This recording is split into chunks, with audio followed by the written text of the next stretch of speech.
Hey, what's up everyone? It's Mike here from The Art of Guitar. Today I just wanted to do a quick video and do sort of a countdown of the top movies and TV shows that influenced me to want to become a musician, more specifically a guitarist. Let's get right to it. So the first time I saw Spinal Tap, I was pretty young and I didn't understand all the references. I didn't get all the jokes because I wasn't in the music business yet. And once you're in a band or you've been in the business a while and you watch Spinal Tap again, it's like watching it with brand new eyes. But what I really remember most about the movie were the live musical numbers because they were rocking out on stage playing like Tonight I'm Gonna Rock You.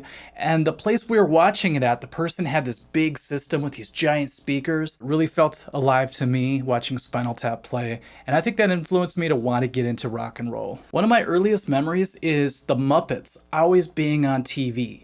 It was weird. You'd turn it on. We only had 4 channels, I think, back then, and it seemed like the Muppets were always on. One thing I remember about the Muppets were just the band that was always playing. And of course, everybody loves Animal the drummer, but I always had my eye on the guitar player. You know, I'm starting to realize I had a lot of weird crushes growing up. But it was Janice, and she was just this kind of like laid back, cute, hippie looking girl who played guitar. I really liked the Muppets, first of all, and then to see them pick up instruments and play just sort of sealed the deal for me. There's a not so talked about movie that Kiss made a long time ago, and it's one of those movies that kind of gets teased a little bit, and even Kiss was so embarrassed about that movie that they told, I think, their staff to never bring it up. They just never wanted to talk about it or think about it. So it's kind of this cheesy 70s sort of movie that had kind of a good idea at first. They said it was going to be like a rock movie, but it's going to mix Star Wars with it, and that sounds cool until you start to watch it and go, it was probably just too big of a thing to pull off. And I guess their acting was so bad that if they just happened to get through the lines without stumbling, they would just keep the take. It's like they didn't even care about the acting. They just wanted them to say their lines correctly. Either way, though, there was some live footage. There's Kiss music playing. And as a kid, I was excited when I heard they were going to play it. I have good memories attached to it, even though it's a terrible movie. People make fun of me a lot for this, but I've always loved the cartoon Gem. And I sometimes wear my pink t-shirt because I'm shameless. I don't care. I love Gem. I'll admit it. And the best part is the band that I really like in the cartoon Gem are the Misfits, which I think it's hilarious that they're called the Misfits. I don't know if there's a lawsuit or something with the other Misfits band, the real one. The music is catchy and it just stays with you all day. And I think it had an influence on me, if not to want to get into music, at least to collect synthesizers. I think we had an actual saint walking around amongst us, and his name was Mr. Rogers.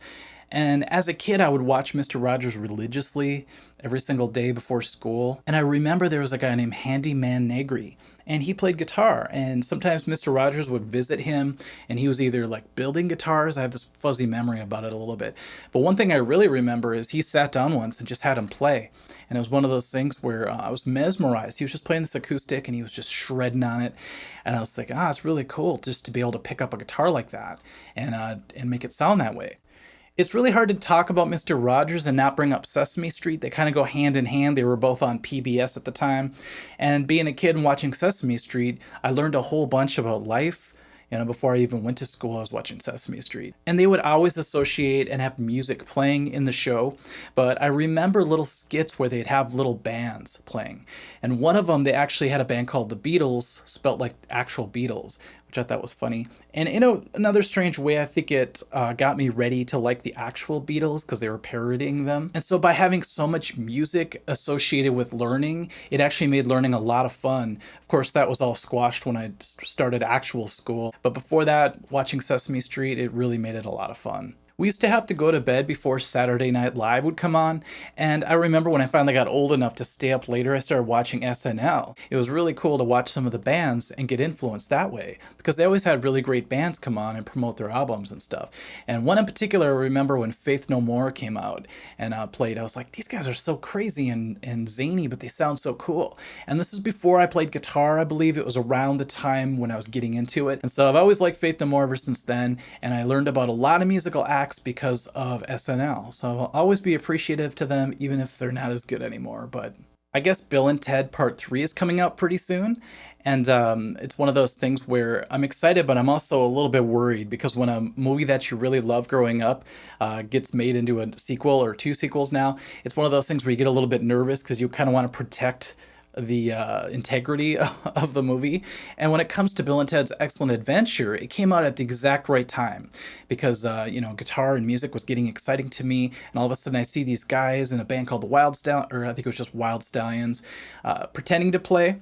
And it turns out the coolest playing in the movie happens to be played by George Carlin. He picks up the guitar and they're both like, whoa, you can play? And he just shreds something. And those things kind of stick with you a little bit when you're a kid. You're like, oh, wow, that sounded awesome. So I'm really curious to see what the third one is going to be like. Hopefully it's not some big sellout, but we'll see.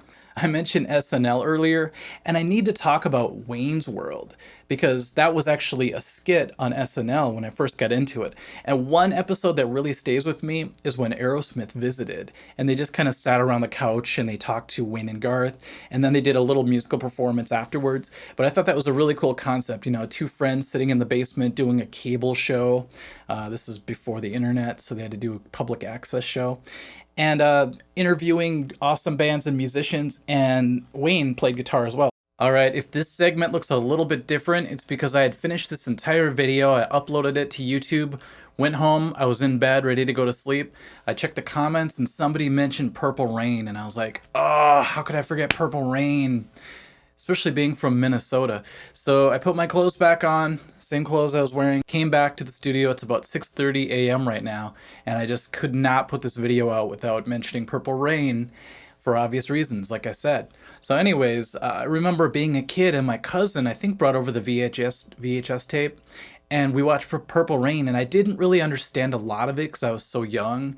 There were a lot of parts that were a little more grown up, and I couldn't quite put it all together.